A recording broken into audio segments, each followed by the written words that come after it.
Баршаңызға сәлем. Қазіргі таңда хит болып жатқан пирогтардың бірі мақ қосылған қаймақты пирог жасайтын боламыз. Ол үшін бізге ең алдымен електен өткізіліп алған ұнымызға маргаринімізді салып, жақсылап екеуін араластырып аламыз. Крошка дайын болады. Осындай үгітілмелі крошка дайын болады. Оның үстіне сахарымызды, жұмыртқамызды, қаймағымызды, тұзымызды, разрыхлителімізді салып, жұмсақ қана қамыр илейтін боламыз.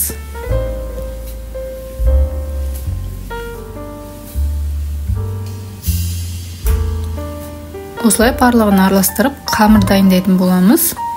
Артық онда көп қосудың қажеті жоқ.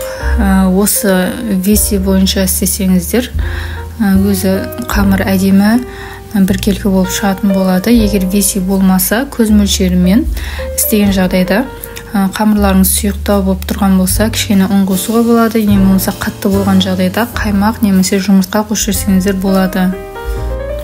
Міне осындай қолға жабыспайтын песочный тесто дайын болады. Осы дайын болған тестамызды пленка қалтаға салып, холодильникке 15-20 минутқа салып қоясыздар.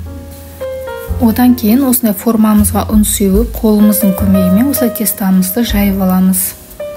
Яғни қолыңызбен байқайсыздар, бір жері жұқа, бір жері қалың болмағаны дұрыс, барлық жері біркелкі болған дұрыс. Дайындаған тестаның барлығын формаға кетеді демеңіздер, себебі қалың болса да, коржығы қалың болса да әдемі шықпай қалады. Осылай артылса ештеңе етпейді. Морозилкаға салып келесі пирогқа қолдансаңыз да болады, немесе осындай формочкаларыңыз болса, осылай қалған тестаны бөліп пирогтың жанына бұны да пісіріп алсаңыздар, ол да бір ерекше вид болып тұрады. Әсіресе қонақ келгенде оның өзі бір десерт болып тұрады. Егер бұндай формочкаларыңыз болмаса, тек өз тестаның өзін пергаментный қағазға домалақ етіп пісіріп алсаңыз, оның өзі печенье болады. Балдар жегенге де жақсы. Бұл пирогтың тестасының өзі песочный теста деп аталады. Сондықтан құр өзін пісіріп ала берсеңіздер болады. Енді пирогтың ішіндегі салмасын дайындайтын боламыз. Ол үшін жұмыртқа мен сахарымызды осылай біркелкі етіп араластырып аламыз. Көпіруі немесе сахардың еруі шарт емес, көтерілуі шарт емес. Жай ғана біркелкі етіп араластырып қойсаңыздар болды. Енді қалған қоспаларымыздың барлығын салып араластыратын боламыз. Қаймақ, ванилин, крахмал және де мак. Бұлардың барлығы қанша граммнан екен видеоның астына жаза кетемін.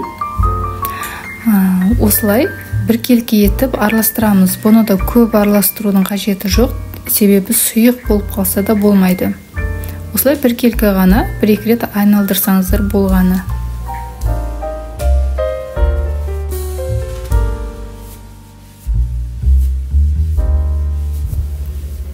Енді осындай кішкене формочкаларымызға 1,5 қасықтан құйып шығамыз барлығына. Қалған заливкамызды үлкен формаға барлығын бірден құя саламыз.